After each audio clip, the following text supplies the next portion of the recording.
శ్రీమన్నారాయణ. శ్రీమద్ రామాయణంలో ప్రశ్నలు జవాబుల్లో 6వ భాగం. జై శ్రీరామ్. శ్రీరాముడు సీతమ్మ వారిని ఏ విధంగా స్వయంవరంలో గెలుచుకున్నాడు? 2వ ప్రశ్న, వీర్యశుల్క అనగా అర్థము ఏమిటి? 3వ ప్రశ్న, దశరథుని వంశక్రమం గురించి జనకునికి వివరించిన వారు ఎవరు? 4వ ప్రశ్న, దశరథుని తండ్రి పేరు ఏమిటి? 5వ ప్రశ్న, దశరథుని వంశం పేరు ఏమిటి?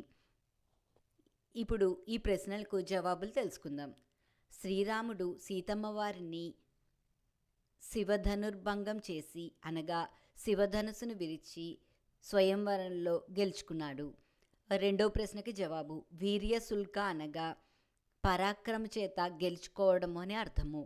3వ ప్రశ్నకి జవాబు, దశరథుని వంశక్రమంను జనకునికి వశిష్ఠ మహర్షి వివరించి చెప్పెను.